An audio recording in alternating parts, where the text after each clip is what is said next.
Tu es mon témoignage, Yahweh.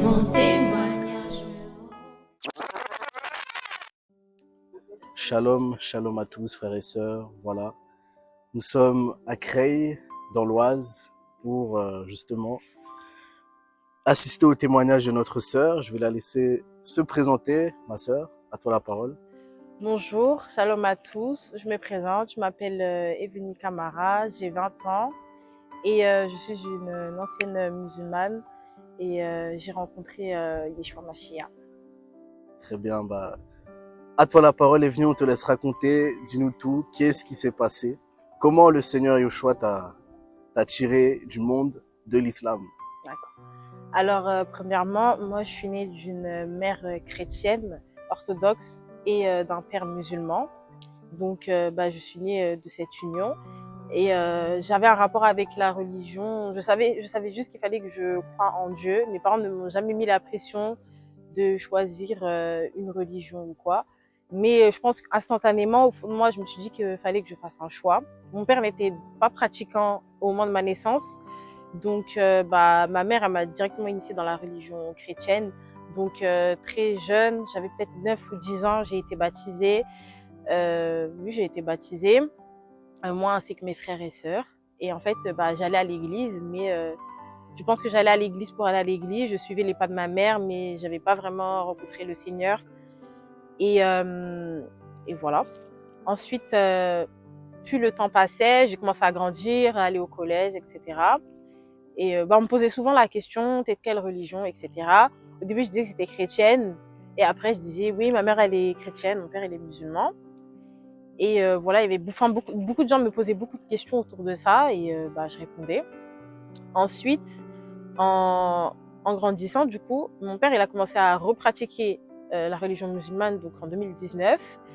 Et j'avais aussi ma meilleure amie qui est musulmane. Donc en fait, automatiquement, quand mon père il a commencé avec le ramadan, etc., je me suis dit pourquoi pas rencontrer la religion, enfin voir la religion musulmane pour voir si j'ai été attirée ou pas. Donc avec ma meilleure amie aussi qui était très contente, donc j'allais à la mosquée, je priais, je faisais le ramadan, etc. Et en fait je me suis laissée engrener par le fait que les gens, en fait quand ils te voient sortir de la mosquée, ils pensent automatiquement que tu es musulmane, alors que pas forcément en fait. Au fond de moi, j'avais pas fait mon choix. Mais je me suis laissée en fait emporter par les choses des hommes, en fait, les hommes qui disaient que oui, j'étais musulmane, etc. Donc je me suis pas posé la question. Et en fait, au fil du temps, je me perdais, en fait, je m'enfonçais plus dans le monde que la religion devait m'élever. Jusqu'à aujourd'hui, je savais pas prier, je suivais juste. La religion elle ne m'attirait pas plus que ça. J'étais juste dedans parce que les gens et parce que mon père était musulman et que je voulais suivre. Et j'avais peur aussi d'affronter les gens, sachant que c'est compliqué de passer d'une religion à une autre. Et c'était compliqué pour moi de dire aux gens que oui, j'étais attirée par la religion chrétienne, enfin par la religion chrétienne, oui, etc. Et du coup, je suis restée dedans.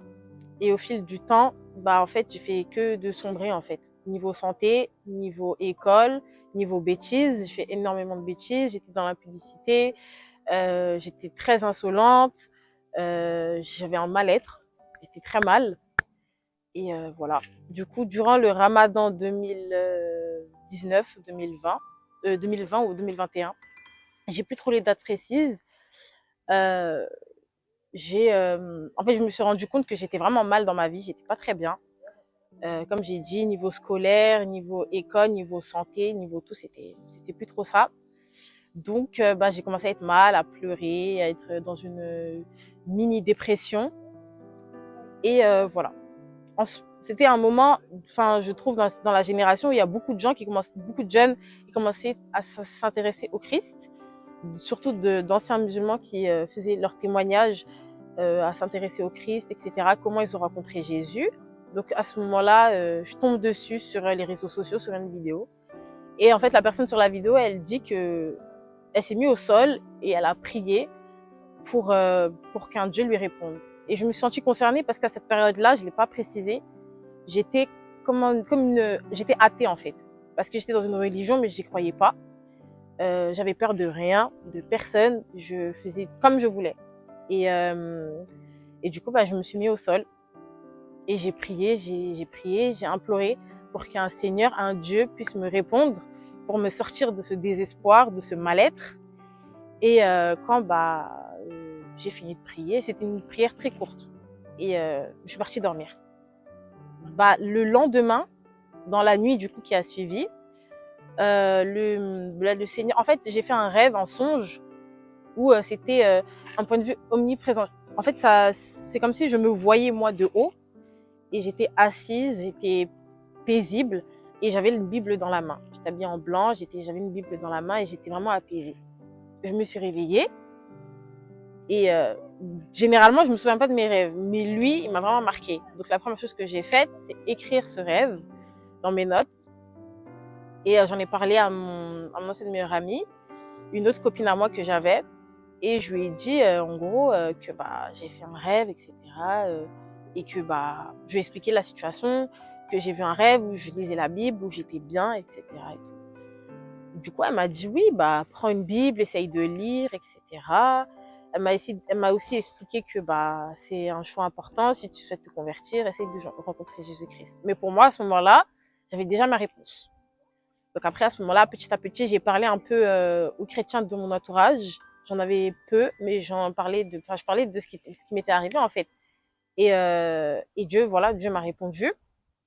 Et quand je leur parle de ça, il y en a beaucoup qui me disent lis, achète une Bible, etc. et tout. Donc ça s'est passé durant l'année scolaire. Le septembre d'après, c'est la première fois que je vais à l'église, dans une église de jeunesse dans l'Oise. Et en fait, la manière dont la prière etc. m'a pris, et la manière dont mon cœur en fait a chauffé, le feu qu'il y avait dans mon cœur, c'est à ce moment-là que je me suis dit qu'en fait, j'avais pas besoin de continuer à chercher en fait. C'est mon Dieu qui est là, il m'a répondu, il a été là pour moi, donc j'ai plus besoin de chercher autre part. Et à partir de ce moment-là, c'était un long périple parce que du coup, j'ai acheté une Bible, j'ai lu la Bible, j'ai lu Genèse, j'ai lu Jean. Et le chapitre de Jean j'ai ressenti exactement la même sensation qu'à l'église en fait. Et pourtant, il y a beaucoup de choses que je comprenais pas encore parce que j'ai lu la Bible, je me suis dit je vais lire l'évangile, et j'ai commencé par Jean. Je savais pas quel ordre, etc. Je comprenais pas beaucoup de choses, mais je savais que mon cœur en fait, il vibrait, etc. Et voilà. J'ai commencé à annoncer un peu à mes amis et aux gens qui étaient musulmans dans mon entourage. Il y en a où j'ai pas eu le cran de leur dire parce que je savais que, pas qu'ils allaient mal le prendre, mais que ça allait leur attrister. Donc il y a beaucoup de gens dans mon entourage où c'est ma sœur qui l'a fait parce que elle savait qu'au fond j'allais pas avoir le courage, parce que je sais que il y en a qui auraient pu mal le prendre. Il y en a beaucoup de mon entourage qui ont pleuré, etc. Et ça a été très dur pour moi. J'ai subi beaucoup de critiques. On me voyait dans la rue. On me disait, ouais, toi, t'étais pas musulmane, t'es devenue chrétienne, etc. et tout. Mais au fond de moi, je savais que c'était quelque chose par lequel le Christ est passé. Donc, en fait, il nous l'a dit, il nous avait prévenu que quand on suivra le Seigneur, il y aura beaucoup de gens qui vont nous mettre des bâtons dans les roues. Donc, j'étais préparée et ça ne m'a jamais écartée du chemin de la vérité. Et voilà. Ensuite, après ça, j'ai rencontré Jésus-Christ, j'ai lu la Bible, etc. J'ai eu beaucoup de combats durant ma vie, malgré tout, pour aussi dire aux gens que c'est pas parce qu'on rencontre Jésus-Christ que notre vie va changer directement. On va croire en lui, mais il y a beaucoup d'étapes encore avant de se renoncer à soi-même pour donner notre vie à Christ. Donc, je suis passée par beaucoup de chemins. Je suis retombée dans l'impudicité, dans les disputes, dans la colère, etc. Mais il y a une partie de moi qui me disait déjà, je suis dans le bon chemin. Je sais que Dieu est là. C'est à moi de faire les choses pour lui. Donc là, cette année, en 2025, j'ai donné ma vie à Christ, à Yeshua Mashiach. J'ai fut le meilleur moment de ma vie. Il y a encore des gens dans mon entourage qui m'en voulaient un peu parce qu'ils voulaient pas, ils y croyaient pas, ou ils me demandaient si j'étais sûre. Je pense pour, je sais pas, mettre peut-être des bâtons dans les roues, pour que je reste dans le monde. Mais moi, j'étais persuadée que il fallait que je donne ma vie à Christ après tout ce qu'il a fait pour moi. Et j'ai donné ma vie à Yeshua Mashiach, et ce fut le meilleur moment de ma vie.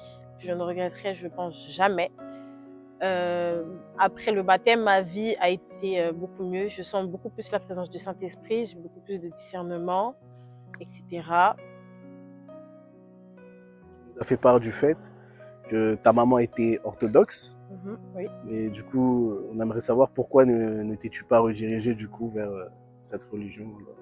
Alors oui, ma mère, elle est orthodoxe, donc c'est une branche où déjà Marie est très, je sais pas comment dire ça, elle est très présente, alors que ce n'est pas Dieu, ce n'est pas le Christ. J'ai été dedans, donc j'allais à l'église, je mettais un voile. Quand les jeunes filles avaient leurs règles, on ne pouvait pas prier, on devait rester dehors. Si on avait fait des péchés mortels, on ne pouvait pas communier, donc c'était très encadré, c'était voilà. Et on récitait beaucoup, on devait connaître. J'avais l'impression qu'en fait, si tu ne pouvais pas prier avec le cœur en fait. Et c'était quelque chose aussi que dans la religion musulmane, j'avais remarqué qu'on était très dans la récitation et qu'en fait, tu ne pouvais pas prier ou parler avec le cœur. Donc voilà. Donc suite à ça, quand j'ai rencontré Jésus, j'ai fait différentes églises. Je suis partie dans une église de jeunesse comme ça. Et ensuite, grâce à des amis, etc., je me suis redirigée vers l'église catholique. Le matin, je suis allée peut-être 1 ou 2 fois. Et en fait, je me suis rendu compte qu'en fait, c'était exactement il y avait beaucoup de similitudes par rapport à l'église orthodoxe. Donc, j'y allais plus du tout le matin. Et je trouve que ça m'a vraiment éloignée de Dieu au lieu de me rapprocher.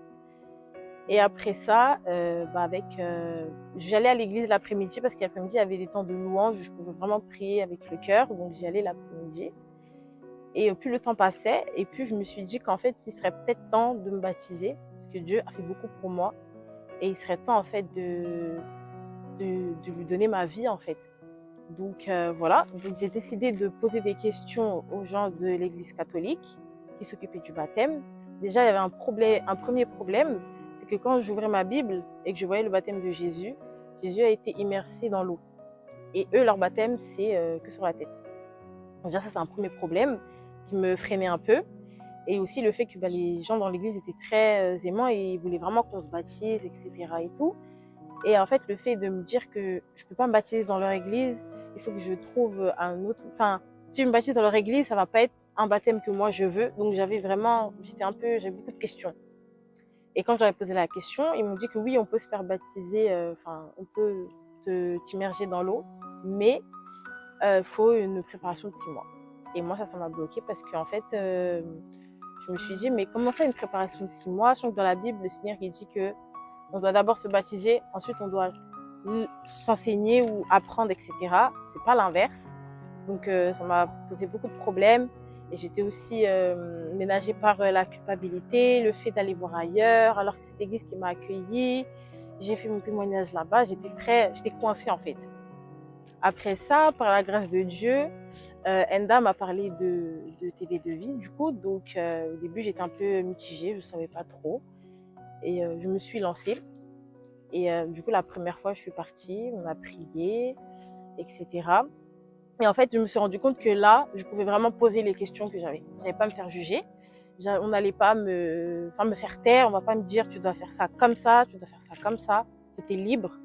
C'était cette liberté-là que je cherchais de poser des questions, comme le Seigneur faisait ou comme les apôtres faisaient, poser des questions et le Seigneur leur répondait. Et à partir de ce moment-là, je me suis dit, en fait, je pense que c'est le moment de prendre le baptême.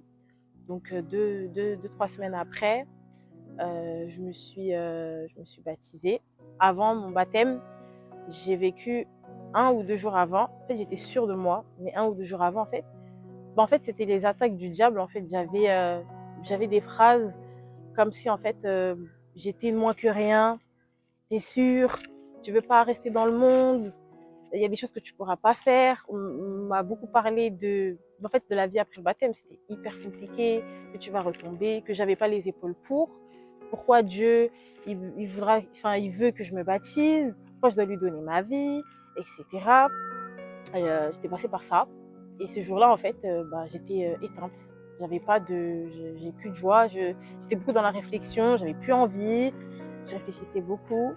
Et j'ai décidé de prendre ma Bible le soir même et d'ouvrir ma Bible et de chercher dans la Bible pourquoi le baptême c'est important, l'importance du baptême et qu'est-ce qui se passe après, tout ça. Et aussi l'importance de ne pas le faire, qui est très important aussi. Et après ça, j'ai prié et le lendemain, je me suis réveillée avec une meilleure envie, encore plus d'envie pour me baptiser. Donc après le 27, j'ai pris mon baptême et c'est le meilleur choix de ma vie. Concernant ma famille, après plus d'explications, je leur ai expliqué que j'étais dans une autre religion, etc. Que j'étais dans une autre religion, que c'était pas, je pouvais pas en fait mourir comme ça. En étant dans une autre religion, je suis revenue à Christ et ne pas lui donner ma vie, que c'était important, que après tout ce qu'il a fait pour nous, c'est la moindre des choses.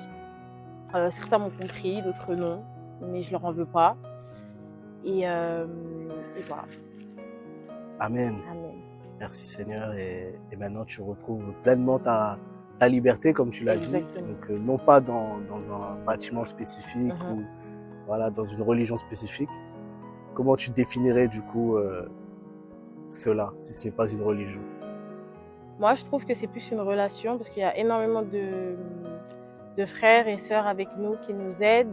Il n'y a pas d'une personne qui dirige et nous, on doit juste être là, assis, à écouter. Tout le monde peut prier. Si tu as un témoignage à faire, tu peux. Tout le monde est à l'écoute.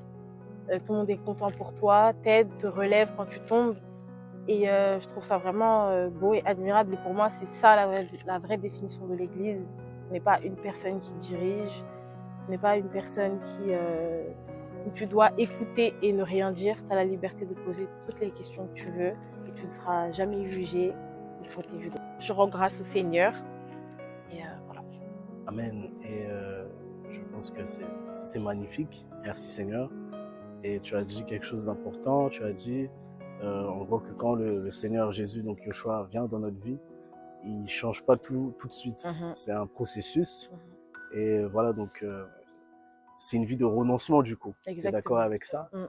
Et est-ce que tu peux justement nous dire quelques mots d'encouragement pour la jeunesse et aussi les exhorter à renoncer à eux-mêmes, comme la parole nous le dit.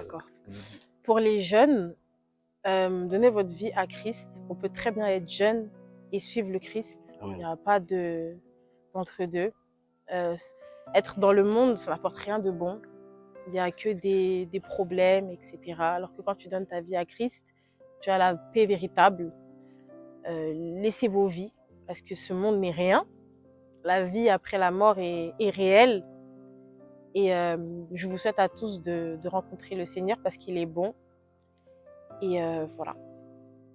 Amen. Amen. Et quelques mots, s'il te plaît, ma sœur Evnie, pour les musulmans, ceux qui étaient musulmans comme toi et qui sont actuellement encore musulmans. Beaucoup, en vérité, je pense, traversent la même situation que tu as traversée. Beaucoup se retrouvent là par tradition humaine, par voilà, les parents, les coutumes, c'est comme ça.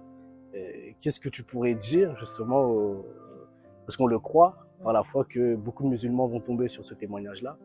Qu'est-ce que tu pourrais dire à ces musulmans-là qui peut-être hésitent à faire le pas à cause des persécutions, des combats? Ce que j'aimerais leur dire, c'est que déjà, ce n'est pas les gens ou les traditions qui seront présents après la mort. Suivez votre cœur, priez car il y a un Dieu qui vous écoute. Il y a un Seigneur qui est là pour vous et qui vous attend et qui est patient. Que vous soyez musulman ou pas, les gens auront toujours quelque chose à dire. Donc, votre vie, c'est la chose la plus importante. Donc, et la vie après la mort aussi, elle est très réelle. Donc, suivez le Seigneur, il sera toujours là pour vous. Et ayez le courage et priez, car le Seigneur vous donnera le courage d'affronter tout ça. Ce n'est qu'une passe. Et la vie avec le Seigneur est beaucoup plus belle que celle que vous vivez actuellement. Amen. Donc, tu ne regrettes pas ton choix? Jamais. Jamais. Jamais. Alléluia. Que le Seigneur soit béni. Merci Evnie pour ton temps. Merci Seigneur. Merci Seigneur Yeshua. Que toute la gloire revienne au Seigneur. Amen.